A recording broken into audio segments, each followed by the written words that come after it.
Hello guys, welcome to my channel Edu Maths. और इस video में हम क्लास 7th का चैप्टर 1 विच इज़ इंटीजर्स उसकी एक्सरसाइज 1.4 के क्वेश्चन कंटिन्यू करने वाले हैं। सो क्वेश्चन नंबर 4 तक हम ऑलरेडी कर चुके हैं। अब आते हैं क्वेश्चन नंबर 5 पे। Mummy, the temperature at 12 noon was 10 degree Celsius above zero. 12 नून का मतलब क्या होता है? सबसे पहली चीज़ तो ये जान लीजिए, जब भी 12 नून की बात हो रही है यानी कि वो जब दोपहर में जब 12 बजते हैं, सुबह के बाद और दोपहर होने से पहले, वो टाइम होता है 12 नून। और 12 मिडनाइट का मतलब होता है आधी रात, जिसे हम कहते हैं रात के 12 बजे। तो ये मतलब तो आप याद कर ही लीजिए, ये तो बहुत ही बेसिक है। अब क्वेश्चन आता है 12 नून यानी कि दोपहर के 12 बजे टेम्परेचर कितना है? टेम्परेचर एट 12 नून, दोपहर के 12 बजे टेम्परेचर कितना है?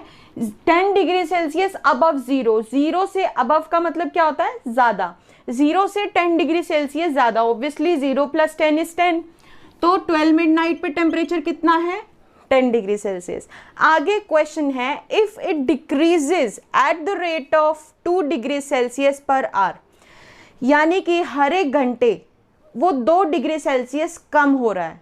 ठीक है, मान लीजिए 12 बजे, दोपहर के 12 बजे 10 है, तो 1 बजे कितना होगा? इससे 2 डिग्री कम 8 डिग्री सेल्सियस। 2 बजे कितना होगा? और 2 डिग्री कम 6 डिग्री सेल्सियस। यानी कि एवरी आवर इट डिक्रीजेज, हर घंटे कितना टेम्परेचर कम हो रहा है? 2 डिग्री सेल्सियस। ठीक है, अंटिल मिडनाइट, रात के 12 बजे से 12 बजे तक वो 2 डिग्री गिरता आ रहा है। तो दोपहर के 12 बजे और रात के 12 बजे में कितने आवर्स आ गए? कितने घंटे आ गए? 12 घंटे। सो टेम्परेचर एट मिडनाइट यानी कि 12, रात के 12 बजे क्या टेम्परेचर होगा? देखिए, हर एक घंटे 2 डिग्री गिर रहा है, तो 12 घंटे में कितना डिग्री गिरेगा? 12 × 2 12 × 2। ये क्यों किया? क्योंकि 1 घंटे में वो 2 डिग्री गिर रहा है। तो 12 घंटे में दोपहर के 12 बजे से लेके रात के 12 बजे तक वो टोटल कितना कम हो चुका होगा? 24 डिग्री सेल्सियस। यानी कि 10 डिग्री से 24 डिग्री सेल्सियस कम हो चुका होगा। तो 12 बजे रात के क्या टेम्परेचर होगा? 10 डिग्री सेल्सियस में से 24 डिग्री सेल्सियस माइनस कर देंगे। अब देखिए, प्लस माइनस माइनस होता है, 24 में से 10 माइनस करेंगे, आएगा 14। साइन देखिए, प्लस आएगा या नेगेटिव आएगा? नेगेटिव आएगा, क्योंकि 24 बड़ा है और 24 के साथ साइन जो है वो माइनस का है। तो रात के 12 बजे टेम्परेचर कितना हो चुका होगा? -14 डिग्री सेल्सियस। ठीक है, आगे क्वेश्चन है, at what time would the temperature be 8 degree Celsius below the zero.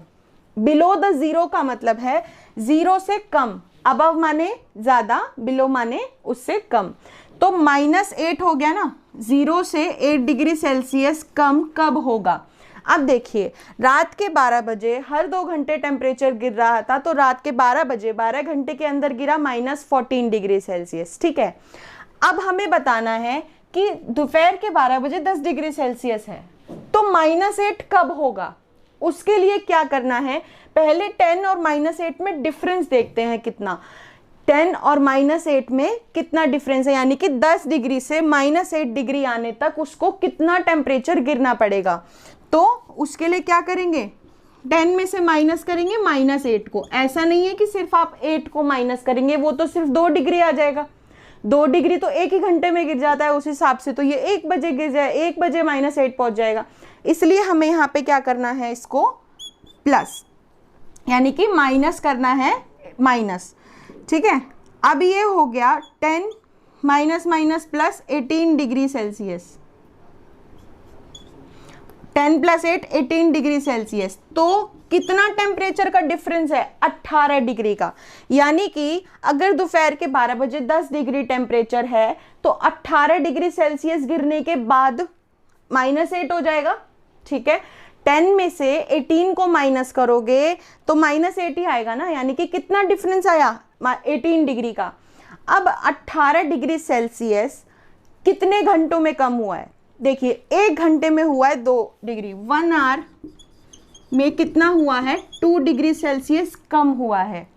तो कितने टाइम में 18 डिग्री सेल्सियस कम होगा?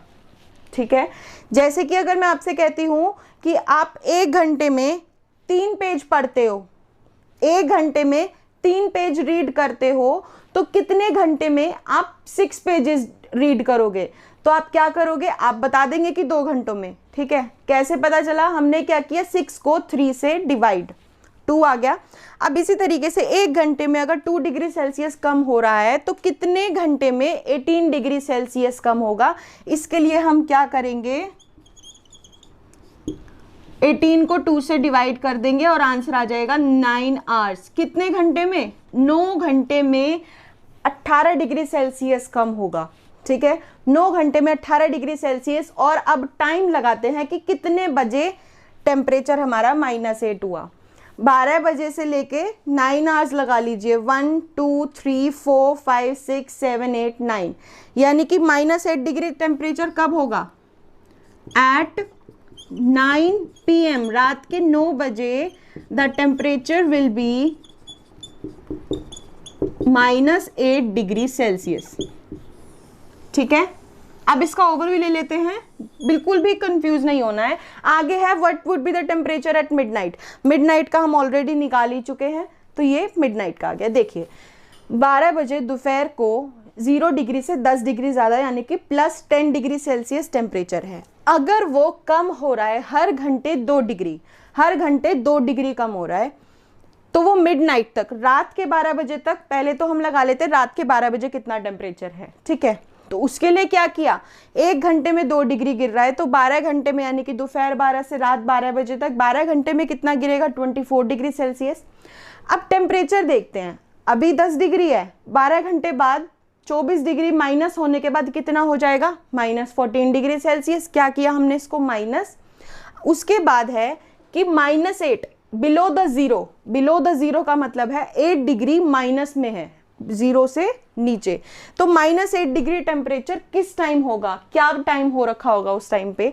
उसके लिए क्या करना है, सबसे पहले 10 डिग्री जो 12 बजे का गिवन है उसमें से -8 को माइनस कर दो। उससे क्या होगा, जैसे हमने यहाँ माइनस किया ना पता लगाने के लिए कि कितना टेम्परेचर कम हुआ है, यहाँ हमें ये देखना है कि कितने टेम्परेचर का डिफरेंस आया है। उसके लिए क्या करना है, माइनस कर दिया, प्लस आ गया, 18 डिग्री सेल्सियस का डिफरेंस आ गया। यानी कि 10 डिग्री से -8 तक पहुंचने में कितना डिग्री कम हुआ है, टोटल 18 डिग्री कम हुआ है। ठीक है, 18 डिग्री सेल्सियस कम हुआ है। अब 1 घंटे में अगर 2 डिग्री सेल्सियस कम हो रहा है तो कितने घंटे में 18 डिग्री सेल्सियस कम होगा, वो टाइम निकाल लिया हमने कि 9 घंटे में। क्या किया, इसको 2 से डिवाइड। अब 9 घंटे में 18 डिग्री सेल्सियस कम हो रहा है, तो 12 बजे के बाद 9 घंटे काउंट करोगे तो वो कितने बजे होंगे, रात को 9 बजे। At night 9 PM the temperature will be -8 degree Celsius. So अब नेक्स्ट क्वेश्चन है, क्वेश्चन नंबर 6 है, काफी इंटरेस्टिंग है। In a class test +3 marks are given for every correct answer. हर एक करेक्ट आंसर के लिए, हर एक सही आंसर के लिए +3 मार्क्स दिए जाते हैं और -2 फॉर एवरी इनकरेक्ट आंसर। हर गलत आंसर के लिए -2 कर दिया जाता है। ठीक है, and no marks for not attempting any question. जब कोई हम क्वेश्चन अटेम्प्ट नहीं कर रहे हैं तो उसके लिए नो मार्क्स। अब फर्स्ट पार्ट है, राधिका स्कोर 20 मार्क्स। राधिका के कितने नंबर आए हैं, टोटल 20 नंबर आए हैं। If she has got 12 correct answers. देखिए इस तरीके का क्वेश्चन हम पहले भी कर चुके हैं। एक चीज़ याद दिलाती हूँ, जब भी इस तरीके का क्वेश्चन होता है हम क्या करते हैं, मान लीजिए आप एक टेस्ट दे के आए हैं जिसमें 5 क्वेश्चन हैं। ठीक है, 5 में से आपने 2 ठीक किए, 3 गलत किए। ठीक है, ये है करेक्ट वाले, ये हैं गलत वाले। अब करेक्ट नंबर के लिए आपको, करेक्ट आंसर्स के लिए, हर एक सही आंसर के लिए आपको 3 नंबर दिए जाते हैं। तो आप क्या करोगे, एक आंसर का अगर एक आंसर के लिए 3 नंबर दिए जाते हैं तो 2 आंसर के लिए 6 होंगे। क्या किया, उसको मल्टीप्लाई। और 3 गलत आंसर्स दिए हैं और 3 आंसर्स, मान लीजिए एक गलत आंसर के लिए 1 मार्क्स कट होता है या 2 मार्क्स। एक गलत आंसर के लिए -2 किया जाता है, तो 3 गलत आंसर के लिए क्या करेंगे, -2 से मल्टीप्लाई, ये हो जाएगा 3 2 6 -6। अब टोटल मार्क्स निकालने के लिए हम क्या करते हैं, सही और गलत को मिला देते हैं। हमने इनको क्या किया, प्लस, तो ये हो गया +6 - 6 0 मार्क्स। ठीक है, ये तो होता है एक सिंपल क्वेश्चन जो हम ऑलरेडी कर चुके हैं। इस क्वेश्चन में थोड़े से चेंजेस हैं। इसमें हमें ये बोला गया है राधिका स्कोर 20 मार्क्स, उसके नंबर बता दिए गए हैं जो हमें टोटल में एंड में दिए होते हैं। अगर उसे 12 करेक्ट आंसर्स हैं, करेक्ट आंसर्स कितने हैं 12, करेक्ट आंसर्स है 12, और एक करेक्ट आंसर के लिए मार्क्स कितने दिए जाते हैं +3। तो 12 करेक्ट आंसर्स के लिए उसको कितने मार्क्स दिए गए होंगे 12 × 3 यानी कि 36 मार्क्स उसको करेक्ट आंसर्स के लिए दिए गए होंगे, जैसे कि यहाँ पे हमारे आए थे 6। उसके बाद क्वेश्चन क्या है, how many questions has she attempted incorrectly. देखो करेक्ट पता है, इनकरेक्ट के हमें पता ही नहीं है इनकरेक्ट आंसर्स उसने कितने दिए हैं, उसने इनकरेक्ट आंसर्स कितने दिए हैं, लेकिन इतना मालूम है कि एक इनकरेक्ट आंसर के लिए -2 किया जाता है। तो जितने भी करेक्ट आंसर्स हैं, मान लीजिए कि करेक्ट आंसर्स हैं x, इनकरेक्ट आंसर्स हैं x, तो x इनकरेक्ट आंसर के लिए जैसे कि हमने 12 इनकरेक्ट आंसर्स के लिए क्या किया मल्टीप्लाई, x इनकरेक्ट आंसर्स के लिए हम क्या करेंगे -2 से x को मल्टीप्लाई कर देते हैं। हम x को नहीं भी लिखेंगे तो भी चलेगा, बट x ले लिया तो ज़्यादा अच्छा रहेगा, हमारे पास एक टर्म हो जाएगी। अब उसके बाद हम क्या करते हैं, ये तो आ गया हमारा -2x, उसके बाद हम टोटल नंबर निकालने के लिए प्लस करते हैं, तो हम क्या करेंगे 36 प्लस करेंगे -2x और टोटल नंबर निकालेंगे। लेकिन इस क्वेश्चन में तो हमें टोटल नंबर गिवन है कि टोटल नंबर उसके कितने हैं 20, तो काफ़ी इजी हो गया। 36 + -2x = 20। अब -2x को यहीं रहने देते हैं 20, ये इधर प्लस में है 36, उधर जाके माइनस हो जाएगा, यहाँ सॉल्व कर देती हूँ। -2x = 36 और 20 प्लस माइनस माइनस 36 में से 20 माइनस करेंगे आएगा 16, लेकिन माइनस का साइन आएगा साथ में, क्यों, क्योंकि बड़े वाला टर्म 36 है और 36 के साथ नेगेटिव है। अब दोनों साइड माइनस है तो डायरेक्टली यहाँ पे काट दीजिए इसको, आ गया 2x = 16, x = 16, ये यहाँ पे 2 मल्टीप्लाई में है, यहाँ के डिवाइड हो जाएगा, आंसर आ गया 8, क्योंकि 2 8 जा 16 होता है। और x क्या लिया था हमने, x हमने लिया था इनकरेक्ट आंसर्स। क्वेश्चन में पूछा गया कि उसके कितने आंसर गलत थे, तो हमारे पास आंसर आ गया कि हमारे कितने उसने गलत अटेम्प्ट किए थे, 8 आंसर्स उसने गलत किए थे। She attempted 8 answers incorrectly. काफ़ी सिंपल क्वेश्चन है, बस you need to think it practically, आपके लिए काफ़ी इजी हो जाएगा। जब भी आंसर गिवन हो और नंबर गिवन हो तो उसको मल्टीप्लाई कर दो और एंड में टोटल आंसर्स के लिए इनकरेक्ट और करेक्ट वालों को ऐड कर दो, तो हमारा आंसर आ जाता है। अब यहाँ पे टोटल गिवन था, हमने इक्वल में टोटल लिख दिया, जो कि हमारा वहाँ पे 0 आया था, हमने यहाँ पे ऑलरेडी 20 गिवन था तो 20 को लिख दिया। Let's move to next part. So let's move to second part, वो भी फर्स्ट पार्ट की तरह ही है। Mohini scores -5 marks in this test. इस टेस्ट में मोहिनी के -5 नंबर आए हैं, जैसे कि फर्स्ट पार्ट में राधिका के नंबर कितने आए थे 20, यहाँ आया -5।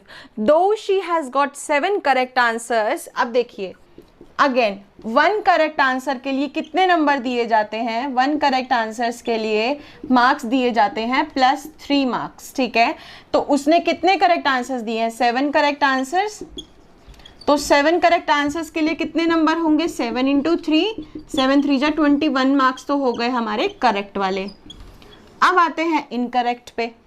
1 इनकरेक्ट आंसर के लिए कितने नंबर दिए जाते हैं -2, लेकिन उसने कितने इनकरेक्ट दिए हैं ये हमें मालूम नहीं है, तो हम लिख देते हैं x इनकरेक्ट आंसर्स। यही हमें निकालना है कि कितने इनकरेक्ट आंसर्स हैं x, क्योंकि हमें मालूम नहीं है। तो हम क्या करेंगे मल्टीप्लाई, इसको भी आ गया -2x। अब जब भी हम नंबर टोटल निकालते हैं तो क्या करते हैं, इनकरेक्ट वाले आंसर्स को और करेक्ट वाले आंसर्स को ऐड कर देते हैं और यहाँ पे आ जाता है टोटल नंबर, टोटल स्कोर। अब इनकरेक्ट कितने हैं -2x, करेक्ट कितने हैं 21 नंबर, टोटल स्कोर उसका कितना है -5।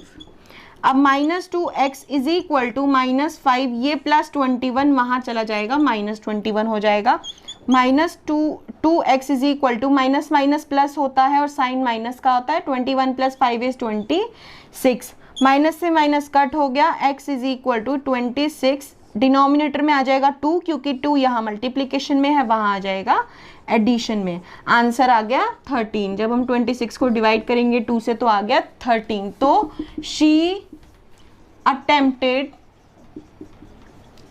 13 क्वेश्चंस इनकरेक्टली। उसने कितने क्वेश्चन गलत अटेम्प्ट किए हैं? वो हैं 13 क्वेश्चंस। काफ़ी ही सिंपल क्वेश्चन है, जैसे पहला पार्ट था वैसे ही दूसरा पार्ट है। और अगेन आपको यहाँ पे कैलकुलेशंस में ध्यान रखना है, जहाँ माइनस है वहाँ माइनस हटाना नहीं है, उसको माइनस लगाए रखना है। और जब हम प्लस करेंगे तो भी, जैसे कि यहाँ पे हमने -2x को -2x ही लिया है, ऐसा नहीं है कि हम इसको +2 लेंगे, -2 ही लेंगे। So guys, next question number 7 है, an elevator descends into a mine shaft at the rate of 6 metre पर मिनट। यानी कि 1 मिनट में वो जो लिफ्ट है, एलिवेटर है, वो 1 मिनट में 6 मीटर नीचे जाती है। ठीक है, मान लीजिए लिफ्ट स्टार्ट हो गई यहाँ से, ठीक है, और ये ग्राउंड लेवल है। ग्राउंड लेवल यानी कि ये तो है ग्राउंड लेवल, जैसे कि मान लीजिए आप 3rd फ्लोर पे रहते हैं या 4th फ्लोर पे रहते हैं, तो ग्राउंड लेवल अलग हो गया और ग्राउंड लेवल से नीचे अलग डिस्टेंस हो गया। तो ये है प्रेजेंट पोजीशन जो ग्राउंड लेवल से। देखो, if the descent starts from, यानी कि उसका नीचे जाना स्टार्ट होता है ग्राउंड लेवल से 10 मीटर ऊपर से। यानी कि मान लीजिए वो यहाँ से नीचे चलना स्टार्ट हुई, 10 मीटर बाद वो पहुंची ग्राउंड लेवल पे। और how long will it take to reach -350 metre. -350 metre का मतलब क्या है? ग्राउंड लेवल के नीचे, यानी कि बेसमेंट टाइप में। सो ग्राउंड लेवल से नीचे कितना गई है? 350 मीटर। -350 का मतलब है ग्राउंड लेवल से नीचे जा रही है, अपोजिट डायरेक्शन में जा रही है, नीचे ग्राउंड लेवल पे, इसलिए वो नेगेटिव में गिवन है। अगर वो ऊपर जा रही होती तो वो पॉजिटिव में गिवन होती, और ये ग्राउंड से ऊपर है, यानी कि जमीन से ऊपर है, इसलिए ये पॉजिटिव में गिवन है। तो 10 मीटर तो उसको प्रेजेंट पोजीशन से ग्राउंड तक के लग गए, और ग्राउंड से भी उसको 350 मीटर नीचे जाना है।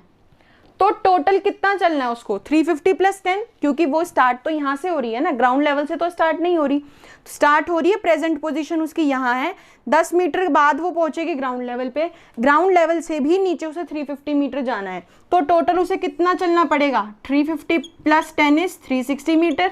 ठीक है, 10 मीटर ग्राउंड लेवल का ऐड कर लो, फॉर ग्राउंड लेवल पहुंचने तक के लिए उसको 10 मीटर लगेंगे, plus 350 metre below the ground level. ये है ग्राउंड लेवल के, जो उसको बिलो द ग्राउंड लेवल, जो उसको उतना नीचे जाना है। तो total distance to be covered, total distance उसको कितना नीचे जाना है, टोटल मीटर कितना है? 360 मीटर हो गया ना, 350 + 10।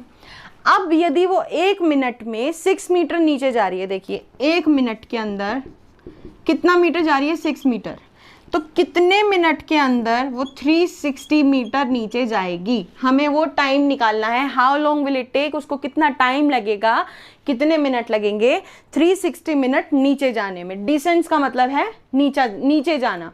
ठीक है, तो 1 मिनट 6 मीटर। मान लीजिए फॉर एन एग्जाम्पल, जैसे मैंने उसमें दिया था एक एग्जाम्पल, आपको अपने घर से 1 किलोमीटर दूर जाने के लिए 10 मिनट लगते हैं। ठीक है, अपने घर से 1 किलोमीटर के लिए आपको लगे 10 मिनट, तो 4 किलोमीटर के लिए कितने मिनट लगेंगे? क्या करेंगे आप? उसको डिवाइड करेंगे। 1 मिनट में 6 मीटर वो नीचे जा रही है, तो कितने मिनट में वो 360 मीटर नीचे जाएगी? क्या करेंगे हम? इसको 6 से डिवाइड। अब 6 के टेबल में 36 आता है 6 पे, तो उसको कितने मिनट लगेंगे? 60 मिनट, यानी कि 1 आवर। कितना टाइम लगेगा उसको? 1 घंटा लगेगा प्रेजेंट पोजीशन से ग्राउंड लेवल -350 मीटर जाने के लिए। यानी कि 10 मिनट तो उसको लगे ग्राउंड लेवल पे आने के, और ग्राउंड लेवल से और 350 मीटर नीचे जाने में टोटल समय उसको लग गया 1 घंटा। क्योंकि, और ये ध्यान रखना है, ऐसा नहीं है कि सिर्फ 350 का निकालेंगे, 10 मीटर प्लस होगा, क्योंकि प्रेजेंट पोजीशन बेशक उसकी 10 मीटर ऊपर है, चलना तो उसको 10 मीटर ये वाला भी है ना, 10 मीटर ये वाला भी चलेगा और 350 मीटर और नीचे चलेगा। तो टोटल तो लिफ्ट वो एलिवेटर कितना चला? 360 मीटर। तो उसी के अकॉर्डिंगली हमने इसका टाइम निकाला है कि कितने टाइम उसको लगेगा नीचे जाने में, प्रॉपर पोजीशन जहां तक उसको पहुंचना है। So that's it for today's video guys, and I hope आपको क्वेश्चंस काफ़ी अच्छे से समझ आ रहे होंगे और ये चैप्टर यहीं कंप्लीट होता है। अब नेक्स्ट वीडियो से हम इसके एक्स्ट्रा क्वेश्चंस करेंगे जो कि काफ़ी इंपॉर्टेंट है और एनसीईआरटी में गिवन नहीं होते हैं। So do like, subscribe and share my channel.